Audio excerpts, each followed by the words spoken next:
The chandeliers above sparkled like frozen raindrops, casting soft golden light over the crowd.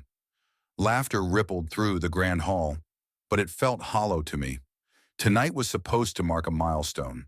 10 years of marriage, 10 years of love, struggle, and promises. I had even booked this lavish venue to surprise Claire.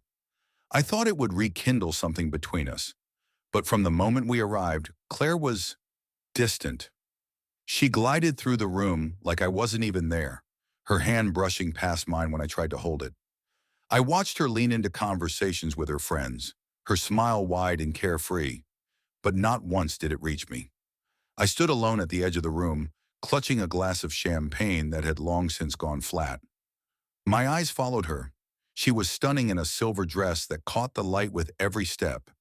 And yet, every time I approached, she'd move away, like I was nothing more than an unwanted shadow. Beside her, as always, was Olivia, her best friend. Olivia had been around since the early days of our relationship, always supportive, always kind. But tonight, even Olivia seemed distracted, her gaze flitting between me and Claire with an intensity I didn't understand. The DJ switched to a slow, romantic tune. Couples started gathering on the dance floor, moving in gentle circles. I thought maybe, just maybe, Claire would finally notice me. Maybe she'd invite me to dance. But she didn't.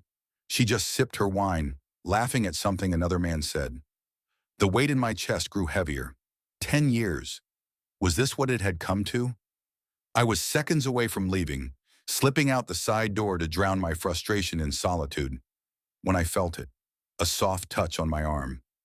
I turned, and there she was. Olivia, her emerald green eyes locked onto mine, but they weren't warm like usual. They were sharp, filled with a strange urgency. She leaned in closer, her perfume wrapping around me like a whisper. "Dance with me." "Now," she said quietly, but her tone left no room for argument. I froze. "Olivia, what are you doing?" She didn't answer. She simply took my hand, firmly, almost possessively, and guided me onto the dance floor. Her grip was strong, her movements deliberate. People turned to watch us, some even smiling as if it was just a friendly gesture. But I could feel it wasn't. As we swayed to the music, Olivia's voice dropped to a whisper. "She's not who you think she is." My pulse quickened. "What do you mean?" "Don't look at her. Just listen." Her eyes flicked toward Claire for a second, then back at me.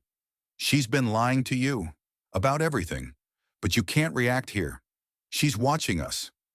I swallowed hard, my gaze darting over Olivia's shoulder. Claire was still at the bar, but now her eyes were locked on us. Her expression was unreadable. Cold. "What are you talking about?" I whispered back. "After this dance," Olivia murmured, her voice almost trembling, "meet me outside. By the garden. I'll tell you the truth. All of it." The music swelled. My mind raced. Lies? What lies? Was Olivia just trying to stir trouble? Or was this real? I glanced at Claire again. She was still staring. But this time, she smiled. A thin, knowing smile that sent a chill down my spine. The song ended.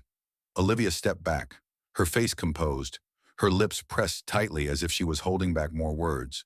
Without another glance, she slipped into the crowd, disappearing toward the far exit. I stood frozen on the dance floor. Around me, people clapped politely for the music, but I didn't hear them. My entire world felt like it had tilted. As I finally moved toward the door, I caught one last glimpse of Claire. She raised her glass in my direction, almost like a silent toast. And in that fleeting moment, I realized something unsettling. She knew. She knew Olivia had said something to me, and she wasn't worried. She was amused.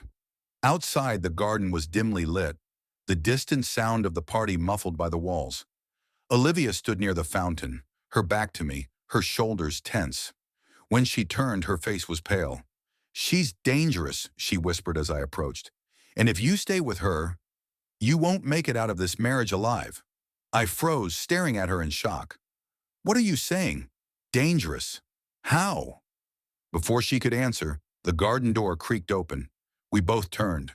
Claire stood there, holding her wine glass, her silver dress glowing faintly under the moonlight. Her smile was calm.